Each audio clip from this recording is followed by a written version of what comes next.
안녕 햄스터들, 부자가 된 사람들의 이야기 좋아하시죠? 오늘 아카데미도 실망시키지 않을 거예요. 성공, 배신, 소송, 소셜 네트워크 영화 비트코인에 대한 이야기입니다. 60억 달러의 윙클비로 더 잘 알려진 타일러와 카메론 윙클보스의 이야기입니다. I'm Cameron. And I'm Tyler. And we're the Winklevoss twins. 페이스북을 둘러싼 마크 저커버그와의 유명한 논쟁을 기억하실 거예요. 스포츠 팬이라면 베이징 올림픽에서 남자 조정에서 6위를 차지한 것을 기억하실 수도 있습니다. 하지만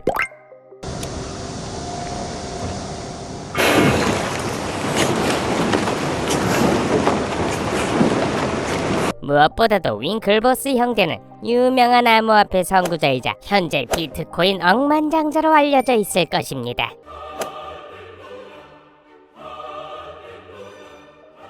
이 두 암호화폐 선구자는 어떻게 오늘날의 위치에 오를 수 있었을까요? 처음부터 시작하겠습니다.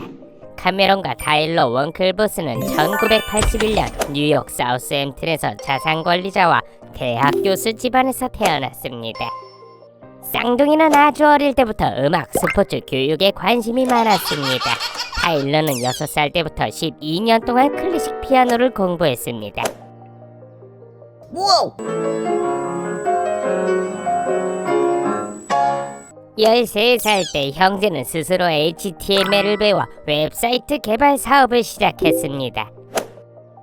두 형제는 하버드 대학교와 옥스퍼드 대학교를 졸업했으며 조정에서 두각을 나타내며 대학 대표로 대회에 출전하기도 했습니다.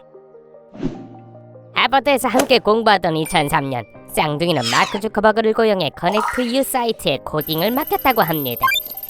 원래 하버드 커넥션이었던 커넥트 유는 카메론과 타일러 윙클보스가 디비안 아렌드라와 함께 2002년 12월에 설립한 소셜 네트워킹 사이트였습니다. 이는 페이스북 공동 창업자가 소셜미디어 플랫폼에 대한 아이디어를 훔쳤다는 주장의 근거가 되었습니다.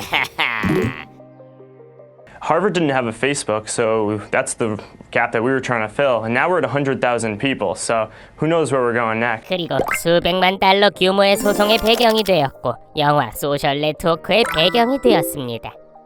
2008년 마크 주커버그와 윙클보스 형제는 현금 2천만 달러와 주식 4,500만 달러를 포함해 총 6,500만 달러에 합의했습니다. 보상금은 형제에게 돌아갔죠. 그들은 2011년에 더 많은 금액을 받아야 한다며 소송을 다시 제기했지만 기각되었습니다. 이 모든 돈 6,500만 달러가 모였으니 소위 버림받은 투자자들은 쓸 돈이 생겼고 실제로 돈을 썼습니다. 바로 여러 암호화폐 스타트업에 투자하는 것이었습니다. 2012년 시작된 이 노력은 가축 사업인 윙클보스 캐피털로 이어졌고 초기 단계의 기업과 기업가에게 엔젤 투자를 제공하는 것을 목표로 암호화폐 투자에 중점을 두었습니다. 안타깝게도 이 시기가 페이스북과의 합의가 이루어진 시기였기 때문에 형제는 실리콘밸리에서 스타트업으로부터 외면당하고 자본 투자를 거절당하게 됐습니다. 물론 몇 년이 지난 후 윙클보스 캐피털은 75개 이상의 스타트업을 지원한 것으로 알려져 있습니다. 동시에 형제는 비트코인을 대량으로 매입하기 시작했습니다. 심지어 윙클보스 캐피털을 통해 1,100만 달러의 비트코인을 보유하고 있다고 발표하기도 했습니다. 다른 보도에 따르면 이들이 비트코인을 코인당 10달러에 구매했다고 합니다. 이 가격으로 윙클보스는 유통되는 전체 비트코인의 1%를 보유한 것으로 추정됩니다. Why is there intrinsic value in Bitcoin? Why should people invest in it rather than speculate? Well, we think that Bitcoin is like gold 2.0. 다음의 대규모 투자는 2013년 5월이었는데 브루클린에 본사를 둔 비트인스턴트라는 거래소에 150만 달러를 투자했습니다. 이 거래소는 수수료를 받고 사람들에게 단 몇 분 만에 달러를 비트코인으로 교환할 수 있도록 해주었습니다. 비즈니스는 성장했고 한때 전체 비트코인 구매 30%를 차지할 정도였습니다. 하지만 정상에 오르는 길에는 몇 가지 어려움이 있습니다. 거래소에서 이루어진 구매 중 일부에는 다크웹을 이용하는 마약상들의 자금 세탁이 포함되어 있었습니다. 그 후 거래소는 법적 문제에 직면하여 그해 말 문을 닫았습니다. 동시에 거래소의 CEO인 찰리 슈렘은 무허가 운영으로 체포되어 1년의 징역형을 선고받았습니다. 2018년 형제는 비트인스턴트에 대해 그들의 암호화폐 고문을 고소했습니다. 패턴처럼 보이네요. 2014년 형제는 미국에서 암호화폐 거래소이자 수탁은행인 제미니를 설립했습니다. So Gemini is a U.S. Based, New York based regulated exchange that we're launching. So our plan is for it to be like a NASDAQ for Bitcoin, so people can go to it and buy and sell Bitcoin like they go to NASDAQ and buy and sell a security. 현재 이 거래소는 뉴욕주 금융서비스국의 허가를 받았으며 매일 약 3천만 달러의 거래를 처리하고 있습니다. 거래량만 놓고 보면 제미니는 코인베이스나 바이낸스 같은 선도업체보다 여전히 작다는 점을 기억하세요. 코인마켓캡에 따르면 이 거래소는 22건에 근접해 있습니다. 가장 최근의 투자 사례로 경쟁력 있는 저축금리를 제공하는 암호화폐 금융서비스 회사 블록파이를 소개합니다. 당시 이 성장하는 비트코인 대출업체는 3억 5천만 달러의 투자를 유치했으며 2021년에는 30억 달러 이상의 가치를 인정받았습니다.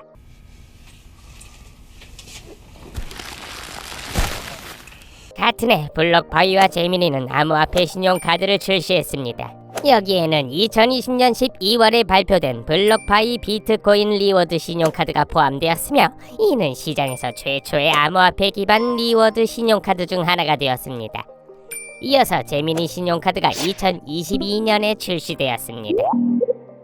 안타깝게도 초기의 인기에도 불구하고 2022년 11월 FTX, 3LO 캐피탈, 블록파이 등 주요 암호화폐 회사들이 모두 파산을 선언했습니다. 그리고 암호화폐 신용카드는 쇠퇴하고 있었습니다. 물론 신용카드는 윙클비 투자 중 하나에 불과했습니다. 같은 시기의 형제는 지금까지 가장 화제가 되었던 투자 중 하나인 니프티 게이트웨이에 투자했습니다. 니프티 게이트웨이는 아티스트가 디지털 아트워크로 수익을 창출할 수 있는 NFT용 플랫폼입니다. 이 플랫폼은 2019년 7월 뉴욕에서 열린 현대 디지털 아트 페어에서 윙클비의 관심을 끌었습니다. 한대로 제미니는 당시 창업 7개월이었던 이 스타트업을 인수했습니다. Nifty Gateway is a digital art online auction platform for non-fungible token art. The platform is designed for people to buy NFT from their favorite artists, using credit cards and ETH, not requiring knowledge of blockchain or cryptocurrency. NFT 아트 시장이 폭발적으로 성장한 2021년 한 2월 통계에 따르면 상위 7개 플랫폼에서 경매된 총 9,100만 달러의 NFT 아트 중 7,500만 달러가 니프티 게이트웨이의 몫이었습니다. 이 당시에도 형제는 여전히 많은 비트코인을 보유하고 있었습니다. 따라서 2021년이 시작되고 일주일 만에 비트코인이 4만 달러, 3월에 6만 달러, 연말에는 6만 9천 달러에 도달했을 때 이 두 사람은 이익을 얻고 있었습니다. 실제로 두 사람은 각각 27억 달러, 무려 7만 개의 비트코인을 보유하고 있는 것으로 알려졌으며 포브스 최고 부자 명단에 이름을 올렸을 정도로 많은 돈을 벌었습니다. 현재 어떤 상태일까요? 당연히 법적 분쟁 중입니다. 그리고 트럼프를 자기 미국 대통령으로 지지하고 있습니다. 또한 강렬한 록밴드로 묘사되는 마스 정션이라는 밴드에서 연주하고 있습니다. 그들이 다음에 무엇을 할 계획이고 투자할지는 시간이 지나야 알 수 있을 것입니다. 시청해주셔서 감사합니다. 구독하고 기억하세요. 햄스터는 힘입니다. 하나는 모두를 위해, 모두는 하나를 위해. 안녕!